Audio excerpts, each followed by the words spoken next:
Hi everyone, welcome to study Vigyan Prakash. तो दोस्तों जानकारी मिल रही है कि आगामी एलटी ग्रेड की जो परीक्षा होगी वो दो चरणों में कराई जाएगी, यानी कि ये परीक्षा प्री और मेंस दो रूपों में कराई जाएगी। अभी हाल ही में आयोग ने खुद इसके बारे में जानकारी उपलब्ध कराई है और जैसा कि आप यहाँ तस्वीर में देख सकते हैं, आयोग में एलटी ग्रेड का विज्ञापन जल्द जारी हो, इसके लिए जब अभ्यर्थी पहुँचे थे अपना ज्ञापन देने के लिए, तो आयोग की ओर से उन्हें ये जानकारी उपलब्ध कराई गई है।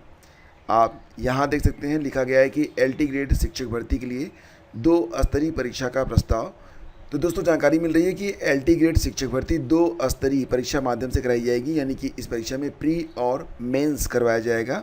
सोमवार को उत्तर प्रदेश लोक सेवा आयोग में प्रतियोगी छात्र मोर्चा के बैनर तले एलटी ग्रेड शिक्षक भर्ती का विज्ञापन जारी किए जाने की मांग को लेकर जब अभ्यर्थी प्रदर्शन करने पहुंचे तो अभ्यर्थियों को ये जानकारी खुद आयोग ने उपलब्ध कराई है।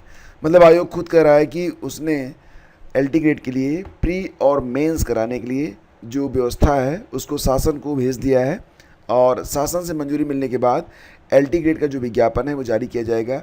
फिलहाल एलटी ग्रेड में जो एक बड़ी बाधा थी समकक्षता वाला, उसे हल कर दिया गया है। तो प्रतियोगी छात्रों ने बताया कि उन्होंने आयोग में प्रशासनिक अधिकारी पवन मौर्य को ज्ञापन सौंपा। प्रशासनिक अधिकारी ने वार्ता के दौरान बताया कि एलटी ग्रेड और प्रवक्ता जीआईसी के पदों की समकक्ष अर्हता विवाद का समाधान हो चुका है। तो देखो यहाँ पर जो एलटी ग्रेड और प्रवक्ता के लिए जो मेन रीज़न था विज्ञापन में आने का वो यही था कि इसमें जो समकक्षता थी वो निर्धारित नहीं हो पा रही थी। फिलहाल यहाँ पर आयोग ने खुद कहा है कि अब जो समकक्षता वाला मामला था वो क्लियर हो चुका है। सर्विस रूल पर अनुमति एवं एलटी ग्रेड शिक्षक भर्ती दो स्तरीय परीक्षा के माध्यम से कराए जाने का प्रस्ताव शासन के पास भेजा गया है। अनुमति मिलते ही विज्ञापन जारी कर दिया जाएगा। तो दोस्तों इसके पहले जो परीक्षा हुई थी 2018 में, आपको पता ही है कि यह परीक्षा एकल माध्यम से हुई थी, केवल एक परीक्षा हुई थी और तब जो क्वेश्चन पेपर आया था मैं आपको यहाँ पर सैंपल दिखा देता हूँ। ये गणित का पेपर है, हालांकि बिल्कुल इसी प्रकार से अन्य विषयों के पेपर भी आए थे। आप यहाँ पर कोई भी सब्जेक्ट लिख सकते हैं। तो जैसे कि कुल मिला के 150 प्रश्न पूछे गए थे और हर प्रश्न एक अंक का था। गलत उत्तर देने पर नेगेटिव मार्किंग थी 1/3। समय मिला था 2 घंटे का और इसमें सामान्य अध्ययन के 30 प्रश्न थे, बाकी 120 प्रश्न यानी कि क्वेश्चन नंबर 31 से लेकर 150 तक के जो प्रश्न थे वो आपके विषय से संबंधित थे। तो 30 प्रश्न जीएस से थे, सामान्य अध्ययन से, और बाकी 120 प्रश्न आपके जीएस पर आधारित थे। और एक बात और भी कि जो सामान्य अध्ययन के प्रश्न थे, ये प्रश्न मैं आपको पुनः हल करवा दूंगा एक बार, ताकि आप लोग समझ पाएँ कि किस प्रकार के प्रश्न एलटी ग्रेड में पूछे गए थे। लेकिन इतना मान चलिएगा कि प्रश्नों का जो लेवल था वो काफ़ी टफ था और ख़ास तौर से जो करंट अफेयर पूछा गया था ना, वो तो बहुत ही टफ था। तो बहुत सारे लोग, आप लोगों में से भी इस परीक्षा में शामिल हुए रहे होंगे और उनको पता चल गया होगा कि एलटी ग्रेड में जो 30 प्रश्न पूछे गए थे उनमें से 15 प्रश्नों का सही सही उत्तर देना भी काफ़ी मुश्किल हो रहा था। जैसा कि कुछ प्रश्न मैं आपको यहाँ पर दिखा देता हूँ। और यहाँ पर देखो रीजनिंग के भी प्रश्न थे, मैथ के भी प्रश्न थे और इस प्रकार के भी प्रश्न थे कि 2x + 2/3 = 3, तो x³ + 1/x³ + 2 का मान कितना होगा। यदि द्विघाती समीकरण 2x² + px + 4 = 0, तो अगर इसका एक मूल p है तो दूसरा मूल क्या होगा। और इसी प्रकार से बहुत सारे प्रश्न थे। तो इस पर एक वीडियो आज मैं अपलोड कर दूंगा, आप लोग देख लेंगे, आप लोगों को पता चल जाएगा कि एलटी ग्रेड में जो जीएस का पोर्शन है उसके लिए तैयारी आपको किस प्रकार से करनी चाहिए। ठीक है, तो चलिए, ये आपको एक बड़ी न्यूज़ के रूप में आज के सामने आई है कि एलटी ग्रेड में प्री और मेंस दोनों करवाए जाएंगे और जो भी अभ्यर्थी तैयारी कर रहे हैं एलटी ग्रेड की, अब उन्हें इस बात पर फोकस करना चाहिए कि आपका जो भी विषय है, विषय पर आपका फोकस सर्वाधिक होना चाहिए और सामान्य ज्ञान को भी आप इग्नोर नहीं कर सकते हैं। ऑल ओवर मिला के ही मेरिट आपकी बनाई जाती है। देखो फ्रेंड्स, यहाँ पर एक खबर और भी है कि अगर आप कस्तूरबा गांधी आवासीय बालिका विद्यालयों में शिक्षक भर्ती में इंटरेस्टेड हैं, यहाँ पर महीने में आपको जो सैलरी मिलती है वो 24,200 रुपये मिलती है अगर आपका चयन फुल टाइम टीचर के रूप में किया जाता है। और अगर आप पार्ट टाइम टीचर के रूप में चयनित होते हैं तो आपको मिलता है 10,780 रुपये। इसके अलावा लेखाकार को 12,100 रुपये, चपरासी को 6,325, चौकीदार को 6,325 और साथ ही साथ मुख्य रसोइया को 7,590 और सहायक रसोइया को 5,693 रुपये महीने में मानदेय के रूप में दिए जाते हैं। तो एलिजिबिलिटी क्या रहती है, जैसे कि आप अगर फुल टाइम टीचर के लिए आवेदन करना चाहते हैं तो यहाँ पर विज्ञान है, गणित है, अंग्रेजी है और सामाजिक विषय है। तो इतने विषय हैं जिन पर आप फुल टाइम टीचर के अंतर्गत आवेदन कर सकते हैं। लेकिन एक बात ध्यान रखिएगा कि जो आवेदन करेंगे वो सिर्फ महिलाएं कर सकती हैं। यहाँ पर सभी पदों के लिए सिर्फ महिलाएं ही पात्र मानी जाती हैं। तो इसमें क्या है, फुल टाइम टीचर के अंतर्गत कि आपका जो बीएड है वो होना चाहिए, बीएड होना चाहिए और उच्च प्राथमिक स्तर की टीईटी आप पास हों और संबंधित विषय में आपने स्नातक किया हुआ हो। तो पूरी की पूरी जो नोटिफिकेशन है ये मैं टेलीग्राम चैनल स्टडी विद ज्ञान प्रकाश पर शेयर कर दूंगा। वहाँ से जाकर आप इसे पढ़ सकते हैं कि क्या एलिजिबिलिटी मांगी जाती है। जैसे कि अगर आप विज्ञान के लिए आवेदन करना चाहते हैं तो बीएससी जूलॉजी बॉटनी केमिस्ट्री के साथ और बीएड आपका होना चाहिए। साथ ही साथ उच्च प्राथमिक स्तर यानी कि पेपर 2 की टीईटी, चाहे वो यूपी टीईटी हो चाहे वो सीटीईटी हो, आप पास हो तब आप इसमें आवेदन कर सकते हैं। अंग्रेजी के लिए जैसे देख लेते हैं तो अंग्रेजी से स्नातक और वही है बीएड और टीईटी आपसे मांगा जा रहा है। साथ ही साथ यहाँ पर लेखाकार के लिए क्या है, स्नातक वाणिज्य से यानी कि बीकॉम और एमएस ऑफिस पर कार्य करने का ज्ञान होना चाहिए। डोएक या समकक्ष से ओ लेवल आपसे यहाँ पर से मांगा गया है। आपको 12,100 रुपये पर मानदेय पर रखा जाएगा। चपरासी के लिए 8वीं पास और इसी प्रकार से आवेदन जो है वो आपको ऑफलाइन करने हैं।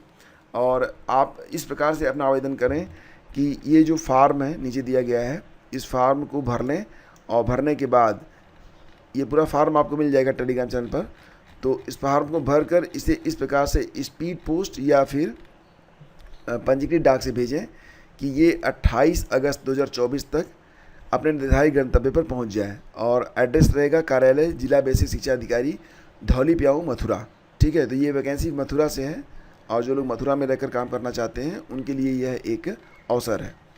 तो चलिए आगे बढ़ते हैं। और खबर है कि 2 रेलकर्मी चला रहे थे सालवर गैंग, एक सदस्य हुआ गिरफ्तार।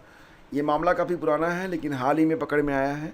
तो यहाँ पर देखेंगे नवाबगंज पुलिस ने रुपए लेकर एसएससी समेत अन्य भर्ती परीक्षाओं में सालवर बैठाने वाले गैंग का खुलासा किया है। और इस गैंग ने ही क्षेत्र के ही रहने वाले अभ्यर्थी से 7,60,000 रुपये वसूले थे। गिरोह का सदस्य व सेवानिवृत्त सीआईएसएफ जवान की गिरफ्तारी के बाद पता चला है कि इस गैंग के 2 रेलवे कर्मी चला रहे हैं, जिनमें से एक डीआरएम कार्यालय प्रयागराज में तैनात है। तो फिलहाल कई सारे गैंग अब पकड़े जा रहे हैं और बहुत सारे लोग अब गिरफ्तार भी हो रहे हैं। एग्जैक्टली यहाँ पर जो पूरी कहानी है वो अनिल पटेल निवासी अटरामपुर ने 3 अप्रैल को नवाबगंज में धोखाधड़ी समेत अन्य धाराओं में 3 पर रिपोर्ट दर्ज कराई थी। आरोप लगाया था कि कौड़िहार निवासी सोनू सिंह यादव व अन्य ने 2019 में एमएससी मल्टीटास्किंग परीक्षा पास कराने के एवज में उससे 7,60,000 रुपये लिए थे और परीक्षा के 2 चरण पास भी करा दिए थे। हालांकि बायोमेट्रिक सत्यापन के दौरान पकड़े जाने के बाद वह डिबार कर दिया गया। रुपए मांगने पर आरोपियों ने जान से मारने की धमकी दी और पुलिस मुकदमा दर्ज कर तलाश में जुटी हुई थी और शनिवार को सोनू को पकड़ लिया गया। पूछताछ हुई तो पता चला कि वह सालवर गैंग का सदस्य है। तो इस प्रकार की घटनाएं भी अक्सर हुआ करती हैं, आपको सतर्क रहना चाहिए क्योंकि देखो जो झूठ है ना वो एक न एक दिन तो पकड़ा जाएगा और जब पकड़ा जाएगा तो उस पर अतिरिक्त पेनाल्टी भी आपको देनी पड़ेगी। फिलहाल सुप्रीम कोर्ट ने लिया स्वतः संज्ञान, कहा कि ज़रूरत पड़ी तो हम इन संस्थाओं को बंद भी कर देंगे। मौत का चैम्बर बने कोचिंग संस्थान, बुनियादी मानदंड सुनिश्चित होने तक ऑनलाइन भी हो सकते हैं संचालित। दिल्ली की घटना पर नोटिस जारी, पूछा केंद्र व दिल्ली ने क्या सुरक्षा मानदंड अपनाए हैं। कोचिंग फेडरेशन ऑफ इंडिया की अपील खारिज, 1 लाख जुर्माना। तो फिलहाल अब एक बड़ी घटना घट चुकी है और इस पर सुप्रीम कोर्ट ने स्वतः संज्ञान लिया है और जितनी भी कोचिंग्स हैं उनको सुरक्षा मानदंड तय करने के साथ साथ सरकार से भी सवाल पूछा गया है कि उन्होंने आखिर क्या किया था जब ऐसी घटनाएं घट रही थी। और सुप्रीम कोर्ट ने दिल्ली के कोचिंग सेंटर के बेसमेंट में 3 विद्यार्थियों की मौत मामले में स्वतः संज्ञान लिया है और कहा कि ये संस्थान देश भर से सपने लेकर आने वाले और कड़ी मेहनत करने वाले उम्मीदवारों के जीवन से खिलवाड़ कर रहे हैं। यह भयानक है। कोर्ट ने कहा कि ये संस्थान मौत का चैम्बर बन गए हैं, अगर ज़रूरत पड़ी तो हम इन कोचिंग केंद्रों को बंद भी कर देंगे। जस्टिस सूर्यकांत और जस्टिस उज्ज्वल भुइयां की पीठ ने यह भी कहा कि जब तक दिल्ली के मास्टर प्लान 2021 के तहत अग्नि और सुरक्षा मानदंडों का पूरी तरह से पालन नहीं हो जाता और सम्मानजनक जीवन जीने के लिए बुनियादी मानदंड सुनिश्चित नहीं होता है, कोचिंग संस्थान ऑनलाइन संचालित हो सकते हैं। पीठ ने यह भी कहा कि दिल्ली की हालिया घटना सबकी आंखें खोलने वाली हैं। तो दोस्तों यहाँ पर निश्चित रूप से ये संज्ञान लेने योग्य था और इस पर बड़ी कार्रवाई भी होनी चाहिए। और इतनी बड़ी संख्या में अभ्यर्थी जो है वो संघर्ष कर रहे हैं अपने एक उज्जवल भविष्य के लिए, अपने एक सपने के लिए, और ये कोचिंग संस्थान वाले उनकी जान के साथ खिलवाड़ कर रहे हैं। ये वाकई बहुत ही दुखद स्थिति है। एक बड़ी खबर और भी निकल के आ रही है। पुलिस भर्ती बोर्ड ने आरक्षी भर्ती 2023 की पुनः परीक्षा से पूर्व परीक्षा की शुचिता बनाए रखने के लिए तथा साल्वर ग्रुप और अन्य अवांछनीय तत्वों के संबंध में जानकारी प्राप्त करने के लिए ईमेल आईडी और व्हाट्सएप नंबर जारी किए हैं। कोई भी व्यक्ति निर्भीक होकर यह सूचना दे सकता है। ये ट्वीट किया गया था और उसमें ये लेटर लगाया गया है, सूचना विज्ञप्ति है। 5 अगस्त को इसे प्रकाशित किया गया है। कहा गया है कि जो परीक्षा हो रही है 23, 24, 25 अगस्त और 30 से 31 अगस्त को, वो 2 पालियों में आयोजित होगी और भर्ती परीक्षाओं को शुचितापूर्ण ढंग से संपन्न कराए जाने के लिए उत्तर प्रदेश पुलिस भर्ती और प्रोन्नति बोर्ड कटिबद्ध है। तो यहाँ पर देखो ईमेल आईडी भी है और व्हाट्सएप नंबर भी है और कहा गया है कि भर्ती परीक्षाओं की शुचिता भंग करने संबंधी किसी भी प्रयास की जानकारी, जैसे कि पेपर लीक, पेपर क्रय विक्रय, परीक्षा में नकल, साल्वर गैंग अथवा अन्य किसी भी अवांछनीय गतिविधि की जानकारी बोर्ड को निम्न माध्यम से उपलब्ध कराई जा सकती है। यानी कि ईमेल और व्हाट्सएप किसी से भी आप उपलब्ध करवा सकते हैं। तो डेफिनेटली यह एक अच्छा कदम है और यहाँ पर जो जानकारियाँ उपलब्ध करवाने की सुविधा प्रदान की गई है, इससे कोई भी व्यक्ति अपनी बात आराम से व्हाट्सएप के थ्रू उपलब्ध करवा सकता है। और ये जो प्रक्रिया है, इससे निश्चित रूप से परीक्षा में शुचिता को बढ़ाने में और अधिक मदद मिलेगी।